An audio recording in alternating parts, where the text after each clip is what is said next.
Good morning children. आज मैं poetry start कर रही हूँ आपका, जिसका टॉपिक है आपका एक फूल की चाह, जो कि सियाराम शरण जी की कविता है। और इस कविता में उन्होंने यह बताने का प्रयत्न किया है कि समाज में जो धर्म जाति ऊंच नीच का जो मतभेद होता है, उसके कारण जो लोगों को समस्याओं का सामना करना पड़ता है, उसका दुष्परिणाम क्या होता है। यहाँ पर एक ऐसे ही पिता की कहानी है जो कि निम्न जाति से बिलोंग करता था। उसकी एक बेटी थी और वो उसने अपने पिता से माता के मंदिर का फूल की चाह की थी, लेकिन निम्न जाति होने के कारण क्या है, उसे मंदिर में जाने का अधिकार नहीं था, तो वो अपनी बेटी की इच्छाओं को पूरा नहीं कर सका। और बहुत भी कुछ है, हम स्टोरी इस कविता में पढ़ेंगे। तो यहाँ पर कवि ने यही दिखाने का प्रयत्न किया है कि माता के दरबार में जो माता की जय जयकार करते हैं, वही एक मनुष्य जो है दूसरे मनुष्य में भेदभाव कर रहा है। ऐसा नहीं होना चाहिए। पहले क्या होता था कि जो समाज को तो 4 भागों में बांटा गया है, तो सबसे ज़्यादा ऊंचा पद तो ब्राह्मण को दिया गया है, और जो क्षुद्र होते थे, जो हाँ, उनको जो सबसे नीचा पद दिया गया। तो वो ब्राह्मण के क्षेत्र में जाते भी नहीं थे। उन जहाँ से वो पानी ले रहे, वहाँ से ही पानी नहीं लेते थे। उनको जो क्षुद्र होते थे, जो छुआछूत माने जो निम्न जाति के लोग होते थे, उनको मंदिर में जाने का अधिकार नहीं था। ब्राह्मण का जहाँ से गुजरते हैं वहाँ पर जाने का अधिकार नहीं था। बहुत सारी बंदिशें थी उन पर, ठीक है। तो यहाँ पर इस कविता को पढ़ेंगे और देखने का प्रयत्न करेंगे कि किस तरह से सामाजिक कुरीतियों के कारण जो है मनुष्य को विभिन्न तरह की समस्याओं का सामना करना पड़ता है। देख लेते क्या है। बहुत रोकता था सुखिया को, ना जा खेलने को बाहर, नहीं खेलना रुकता उसका, नहीं ठहरती वह पल भर। मेरा हृदय काँप उठता था, बाहर गई निहार उसे, यही मानता कि बचा लूँ किसी भांति इस बार उसे। तो क्या बताया गया है कि बहुत रोकता था मैंने एक लड़की है, जो बेटी है, एक पिता है, और उसकी बेटी का नाम है सुखिया। सुखिया एक छोटी सी बच्ची है जो कि काफ़ी चंचल है, हर समय जो है बाहर जाती है। उसकी माता नहीं है, उसके पिताजी है जो कि बाहर में काम करते हैं, ठीक है, मैंने काम करने जाते हैं, और उस समय वो घर में अकेली रहती है, लेकिन वो घर में टिकती नहीं है, हर बार जो है खेलने चल जाती है, ठीक है। तो उस समय क्या हुआ कि गाँव में जो था, जहाँ पर लोग रहते थे, वहाँ पर महामारी फैली हुई थी। तो पिता को डर था कि ये तो बाहर खेलने जाती है, किसी बच्चों के साथ में खेलने लग जाती है। वो तो उसको तो समझ नहीं है, तो छोटी है, कौन सा ब्राह्मण का बच्चा है, कौन सा इसका बच्चा, उसको तो समझ नहीं है, सभी बच्चों के साथ खेलती है। और बाहर महामारी भी फैली है, यदि उसे कुछ हो गया तो मुश्किल होगा। तो वो हमेशा अपनी बेटी को समझाता था कि बेटिया तुम घर पर ही रहना, जब तक कि मैं काम करके घर पर वापस ना आ जाऊँ। लेकिन वो घर पर रहती ही नहीं थी, ठीक है। तो बहुत रोकता था सुखिया को, ना जा खेलने को बाहर। मैंने उसका पिता कभी जो है, अब उसके पिता की बात को यहाँ बता रहा है कि वो बहुत रोकता था सुखिया को कि तुम बाहर खेलने मत जाओ, नहीं खेलना रुकता, लेकिन वो रुकती ही नहीं थी, नहीं ठहरती, वो एक पल के लिए भी वह घर पर ठहरती नहीं थी। मेरा हृदय काँप उठता था। ये सब देखकर उसका जो पिता था, सुखिया के जो पिता थे, वो बहुत डरते थे कि कहीं कुछ गलत ना हो जाए मेरी बेटी के साथ में। बाहर गई निहार उसे, यही मानता कि बचा लो किसी भांति इस बार उसे। हर दिन जो इसी डर में गुजरता था कि कहीं मेरी बेटी जो है किसी महामारी का शिकार ना हो जाए, ठीक है। और हमेशा भगवान से ही प्रार्थना करता था कि किसी तरह से मैं अपनी बेटी को इन सब चीज़ों से, इस बीमारी से, इस महामारी से बचाए रख सकूँ। अभी जिस तरह की महामारी फैली हुई है, कोविड फैला है, उसी तरह की उस समय कोई महामारी फैली हुई थी, ठीक है। तो भीतर जो डर रहा छिपा, हाय वही बाहर आया। तो कवि बोल रहे हैं कि एक पिता के अंदर जो डर छिपा हुआ था, वही सच हो गया, ठीक है। एक दिवस सुखिया के तन को ताप तृप्त मैंने पाया। तो एक दिन जब वो घर लौट कर आए, सुखिया के पिताजी घर पर, तो क्या देख रहे हैं, सुखिया का जो शरीर जो है बिल्कुल ज्वर से जो है बिल्कुल तप रहा है, ठीक है। ज्वर से विहिल हो बोली वह, क्या जानूं किस डर से डर, मुझको देवी के प्रसाद का एक फूल ही दो लाकर। तो देख रहे हैं कि पिताजी की वो खटिया पड़ी हुई है, बिल्कुल ज्वर से पीड़ित है, और पूरा बहुत तेज बुखार है, और उसी बुखार में विहिल मने विहवल मतलब मैंने तड़पती हुई, ठीक है, बोलने लगी अपने पिताजी से। और उसके मन में कुछ डर था, उसको सुखिया को ऐसा लग रहा था कि शायद मैं ना बचूं अगर, लेकिन उसके मन में ये उम्मीद थी कि यदि मुझे जो देवी का मंदिर का जो फूल है, यदि वो मुझे मिल गया तो शायद मैं बच जाऊंगी, ऐसा सुखिया के मन में था, ठीक है। कि वो खेलती थी, तो बच्चे लोग के मुंह से ऐसे कुछ सुनी होगी वो, तो उसने ये बात जो है अपने पिता से कही, मुझको देवी के प्रसाद का एक फूल ही दो। तो अब उसने अपने पिताजी से कहा कि पिताजी मुझे प्रसाद के रूप में जो देवी माँ का जो मंदिर है वहाँ से एक फूल लाकर मुझे दो। ठीक है। क्रमशः कंठ क्षीण हो आया, शिथिल हुए अवय सारे। तो ये सुनकर जो है पिताजी का जो कंठ था, जो गला था, वो क्षीण हो गया, मतलब वो रोने जैसा हो गया, मैंने वो कुछ बोल ही नहीं पा रहा था कि उसने जिस तरह का जो डिमांड अपने पिताजी से किया था, जिस तरह की बात उसने अपने पिताजी से कही थी, क्योंकि वो उसके असंभव था, क्योंकि जो निम्न जाति के लोग होते थे उसे मंदिर में जाने का अधिकार ही नहीं था।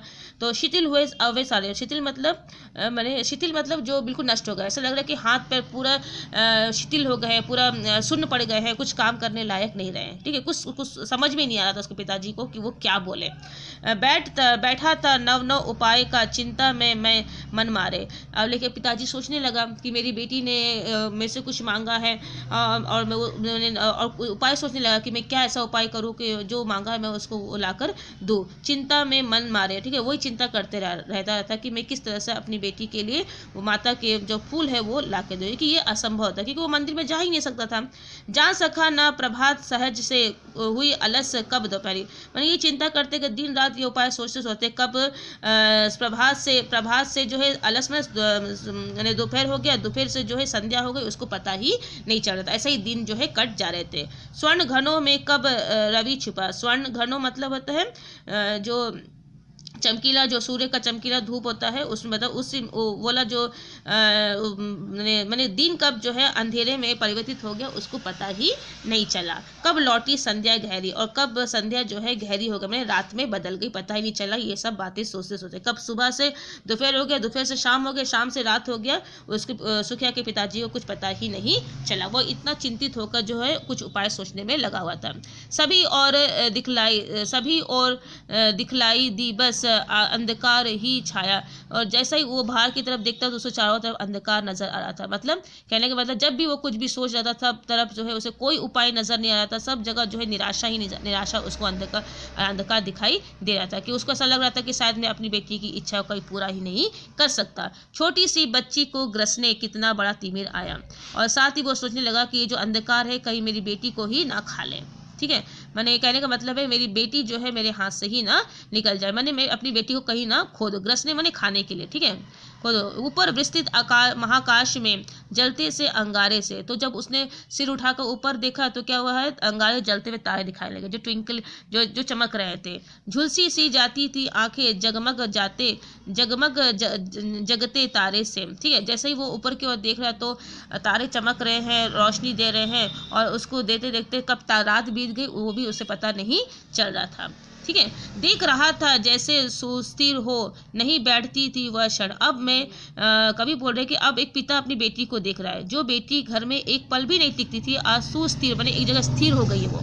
ठीक है, बेड में ही पड़ी हुई है, नहीं बैठती थी, जो क्षण भर के लिए भी अपने घर पर नहीं बैठती थी, हाँ वही चुपचाप पड़ी थी, आज वो चुपचाप बिस्तर में पड़ी हुई है।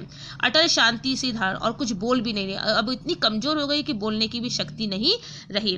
सुनना यही चाहता था मैं उससे स्वयं ही उसका कर।